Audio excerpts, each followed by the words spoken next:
everyone. Welcome to another episode of Simply Susan, where we explore historical sewing, cooking, and living. And today, as you can see, we are at the sewing machine. We're going to be working on a sewing project. If you saw the first part of this few-part video series, and I'll make sure that I link it down below and try to put a little card to link it in so that you could get there and watch that first part. But I'm working on a project that is inspired by the theme of Home for the Holidays 2020. Some members of the Costtube community, which is a gathering of people that enjoy costuming and are on YouTube, you might have seen that linked on an Instagram post or linked in other YouTube content.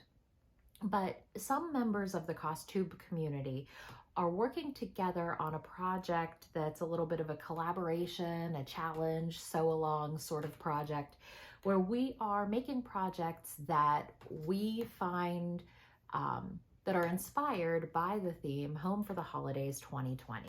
So the project that I am working on for my Home for the Holidays 2020 themed project is the most glorious cloak or cape, however you want to say it, that is going to be a gift for one of my very dear friends. So I figure this will be a great item of clothing that can be worn in the chilly weather, worn in the winter time, just something nice and warm to bundle up with. But also I'm making it as a gift in the spirit of the holidays as well. So in the first video, I explained a little bit more about that. And in the first video, we got all of the pattern pieces cut out. Like I said, I am using a pattern, even though this is, a fairly simple construction project. I'm using Simplicity 5794 as the guide for my project. And we are doing the variation C, which all of the bodies of A, B, and C capes are all basically the same. There's just a few different variations with the shape of the hood, or whether this one has little capelets on top of it. But so we're doing the hood variation C, and then the rest of the body as they all pretty much are. The first thing that we do, I have all of the pieces here. We need to go around the neckline and put some stay stitching in. We are using a really nice, I'd say light to medium weight wool. And this fabric may have a little bit of stretch or give to it. And we certainly don't want the neckline to be stretched out of shape. So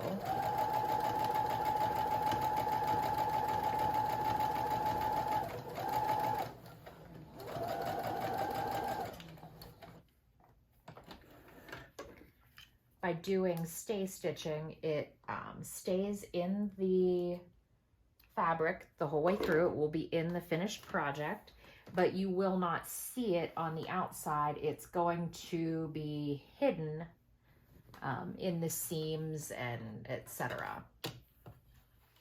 But these stitches will help support the fabric to keep its shape. Okay, we have the stay stitching in the body of the cape. Then we're going to sew the center back of piece 2 together. Would I find it? This one is piece 2. Center back has a big notch on it. So we'll get those lined up and we'll just zip them together. Now this calls for a 5/8 inch seam allowance.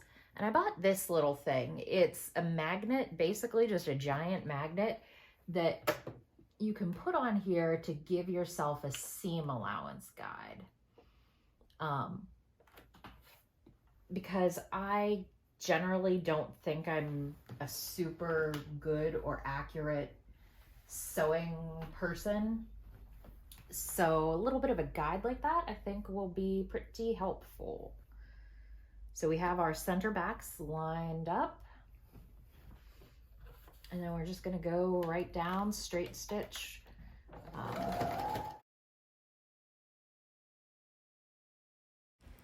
So once I finished sewing the center back seam, I lined up the shoulder seams, which are piece number 1, onto the sides of piece number 2, which, like I said, were the back portions. Also, parts that I skipped in filming and showing you, somehow I managed to crunch through 3 needles trying to sew like 3 simple seams on an average fabric. I have no idea how that happened or what the malfunction was, but at any rate, right now the count is Susan 0, sewing machine 3 as far as needles consumed in one project. All right, so here is the body of the cloak displayed in its full glory.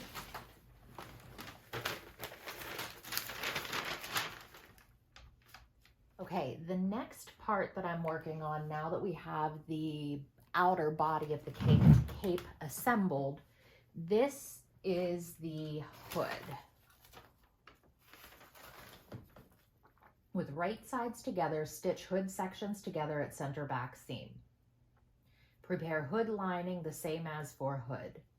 With right sides together, pin lining to hood matching seams.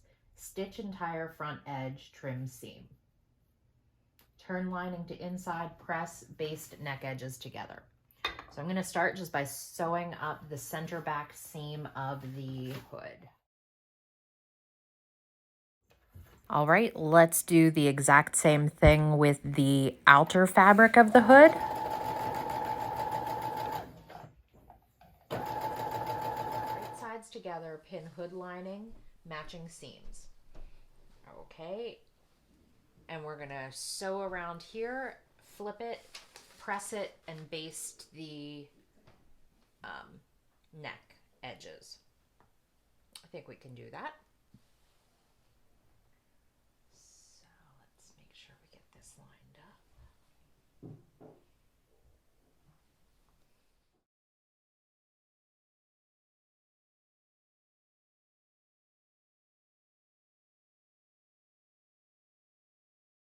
I finished assembling the hood and sewed it together as the instructions advised me to. Now I am sewing the back lining pieces together, and then we're going to sew over the shoulder seams, basically just like we did with the front fashion fabric. Enjoy the next few moments of me struggling. I had to re-sew an entire seam on the lining fabric because apparently I couldn't figure out how the whole concept of right sides together worked. So I had to rip one piece out and start it over. Typically, when I do stuff like this, I know that I need to stop for the evening, so I took a break before resuming work on this piece that you see me doing here. The next part that we are going to do is to actually assemble the lining of the cloak to the front fashion fabric of the cloak. The method that we're using is called bag lining, that basically you just sort of sew around the edges and then you have a small opening that you turn it through and then you hand sew that together. So thank you for joining me for the major construction portions of this most glorious cloak and my Home for the Holidays 2020 project. As you can see, I'm just doing a little bit of pressing here to finish it up. And then when you see me again in part 3, we will do the finishing touches, do a little bit of embellishment, some trimming, and review the final project. Thank you.